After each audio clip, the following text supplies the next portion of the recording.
Today we'll be reading Luke chapters 12 through 16. Chapter 12. Then, 6 days before the Passover, Jesus came to Bethany, where Lazarus was, who had been dead, whom he raised from the dead. There they made him a supper, and Martha served, but Lazarus was one of those who sat at the table with him. Then Mary took a pound of very costly oil of spikenard, anointed the feet of Jesus, and wiped his feet with her hair, and the house was filled with the fragrance of the oil.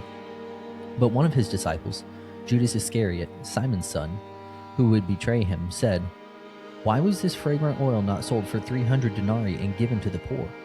This he said, not that he cared for the poor, but because he was a thief and had the money box, and he used to take what was put in it. But Jesus said, "Let her alone. She has kept this for the day of my burial. For the poor you have with you always, but me you do not have always." Now a great many of the Jews knew that he was there, and they came, not for Jesus' sake only, but that they might also see Lazarus, whom he had raised from the dead. But the chief priests plotted to put Lazarus to death also, because on account of him many of the Jews went away and believed in Jesus.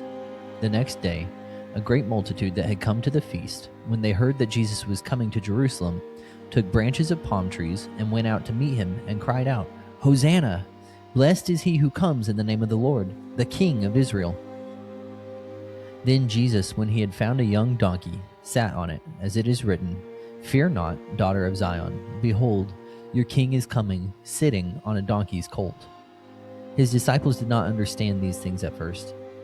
But when Jesus was glorified, then they remembered that these things were written about him, and that they had done these things to him. Therefore the people who were with him when he called Lazarus out of his tomb and raised him from the dead bore witness. For this reason the people also met him, because they heard that he had done this sign. The Pharisees therefore said among themselves, "You see that you are accomplishing nothing. Look, the world has gone after him." Now there were certain Greeks among those who came up to worship at the feast. Then they came to Philip, who was from Bethsaida of Galilee, and asked him, saying, "Sir, we wish to see Jesus." Philip came and told Andrew, and in turn Andrew and Philip told Jesus. But Jesus answered them, saying, "The hour has come that the Son of Man should be glorified. Most assuredly I say to you, unless a grain of wheat falls into the ground and dies, it remains alone. But if it dies, it produces much grain. He who loves his life will lose it, and he who hates his life in this world will keep it for eternal life.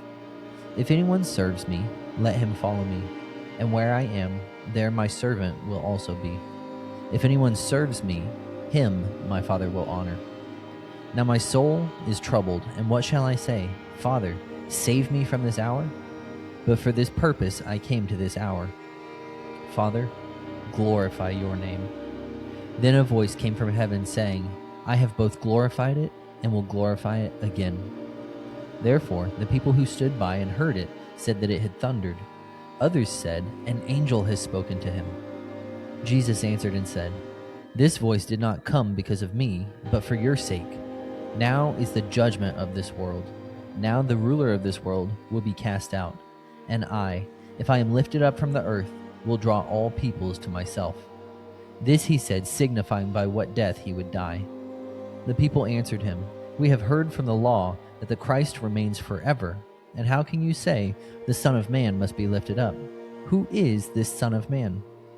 Then Jesus said to them, "A little while longer the light is with you. Walk while you have the light, lest darkness overtake you. He who walks in darkness does not know where he is going. While you have the light, believe in the light, that you may become sons of light." These things Jesus spoke, and departed, and was hidden from them. But although he had done so many signs before them, they did not believe in him, that the word of Isaiah the prophet might be fulfilled, which he spoke. "Lord, who has believed our report? And to whom has the arm of the Lord been revealed?" Therefore they could not believe, because Isaiah said again, "He has blinded their eyes and hardened their hearts, lest they should see with their eyes, lest they should understand with their hearts and turn, so that I should heal them." These things Isaiah said when he saw his glory and spoke of him. Nevertheless, even among the rulers many believed in him, but because of the Pharisees they did not confess him, lest they should be put out of the synagogue, for they loved the praise of men more than the praise of God. Then Jesus cried out and said, "He who believes in me believes not in me, but in him who sent me. And he who sees me sees him who sent me. I have come as a light into the world, that whoever believes in me should not abide in darkness. And if anyone hears my words and does not believe, I do not judge him, for I did not come to judge the world, but to save the world. He who rejects me and does not receive my words has that which judges him. The word that I have spoken will judge him in the last day, for I have not spoken on my own authority, but the Father who sent me gave me a command, what I should say and what I should speak. And I know that his command is everlasting life. Therefore, whatever I speak, just as the Father has told me, so I speak. Chapter 13. Now before the feast of the Passover, when Jesus knew that his hour had come, that he should depart from this world to the Father, having loved his own who were in the world, he loved them to the end. And supper being ended, the devil having already put it into the heart of Judas Iscariot, Simon's son, to betray him, Jesus, knowing that the Father had given all things into his hands, and that he had come from God and was going to God, rose up from supper and laid aside his garments, took a towel and girded himself. After that, he poured water into a basin and began to wash the disciples' feet and began to wipe them with the towel with which he was girded. Then he came to Simon Peter, and Peter said to him, Lord, are you washing my feet? Jesus answered and said to him, What I am doing you do not understand now, but you will know after this. Peter said to him, You shall never wash my feet. Jesus answered him, If I do not wash you, you have no part with me. Simon Peter said to him, Lord, not my feet only, but also my hands and my head. Jesus said to him, He who is bathed needs only to wash his feet, but is completely clean, and you are clean, but not all of you. For he knew who would betray him. Therefore he said, You are not all clean. So when he had washed their feet, taken his garments, and sat down again, he said to them, Do you know what I have done to you? You call me teacher and Lord, and you say, Well, for so I am. If I then, your Lord and teacher, have washed your feet, you also ought to wash one another's feet. For I have given you an example that you should do as I have done to you.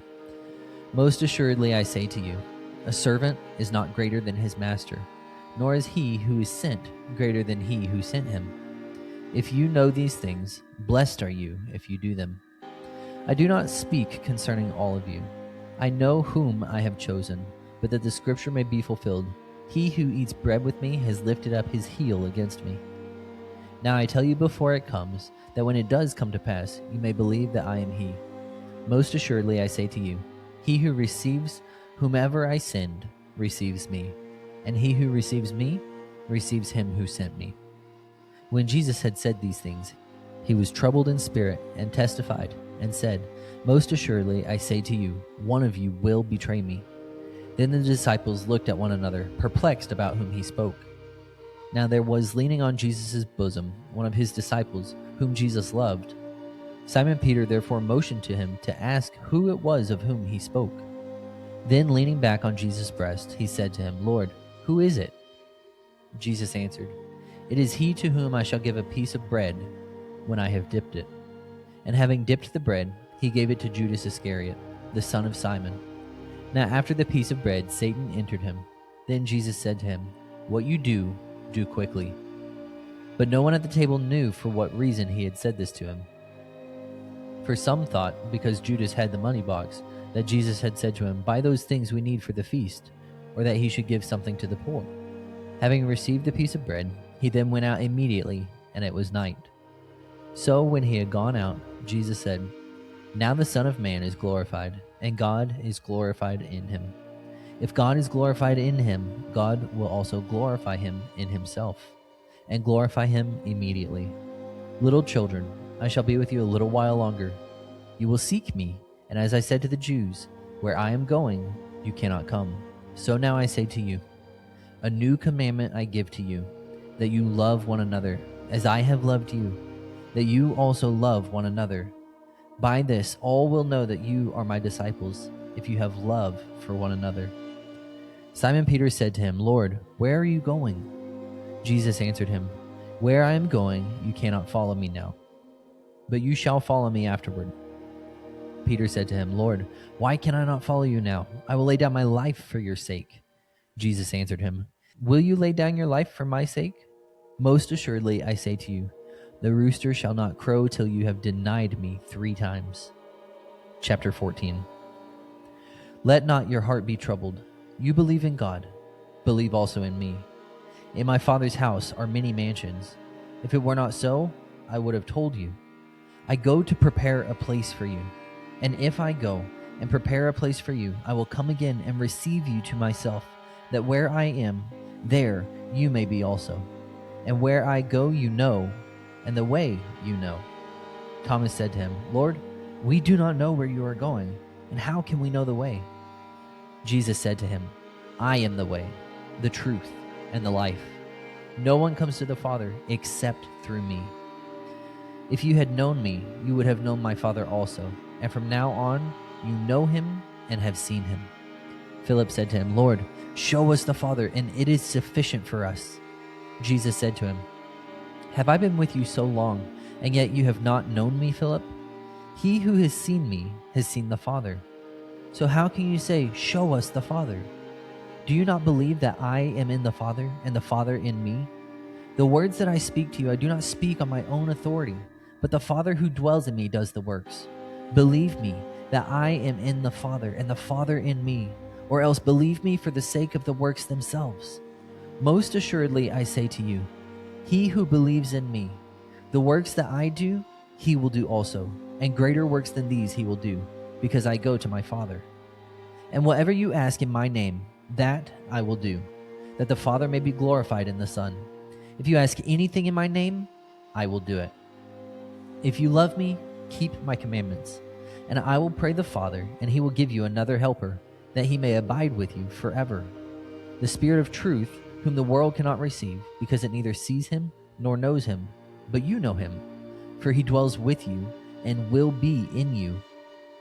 I will not leave you as orphans, I will come to you. A little while longer, and the world will see me no more, but you will see me. Because I live, you will live also. And that day you will know that I am in my Father, and you in me, and I in you. He who has my commandments and keeps them, it is he who loves me. And he who loves me will be loved by my Father, and I will love him and manifest myself to him. Judas, not Iscariot, said to him, Lord, how is it that you will manifest yourself to us and not to the world? Jesus answered and said to him, If anyone loves me, he will keep my word, and my Father will love him, and we will come to him and make our home with him. He who does not love me does not keep my words, and the word which you hear is not mine, but the Father's who sent me. These things I have spoken to you while being present with you. But the Helper, the Holy Spirit, whom the Father will send in my name, he will teach you all things, and bring to your remembrance all things that I said to you. Peace I leave with you, my peace I give to you. Not as the world gives do I give to you. Let not your heart be troubled, neither let it be afraid. You have heard me say to you, I am going away and coming back to you. If you loved me, you would rejoice because I said, I am going to the Father. For my Father is greater than I. And now I have told you before it comes, that when it does come to pass, you may believe. I will no longer talk much with you, for the ruler of this world is coming, and he has nothing in me. But that the world may know that I love the Father, and as the Father gave me commandment, so I do. Arise, let us go from here. Chapter 15. I am the true vine, and my Father is the vine dresser. Every branch in me that does not bear fruit, he takes away. And every branch that bears fruit, he prunes, that it may bear more fruit. You are already clean because of the word which I have spoken to you. Abide in me, and I in you. As the branch cannot bear fruit of itself unless it abides in the vine, neither can you unless you abide in me. I am the vine, you are the branches.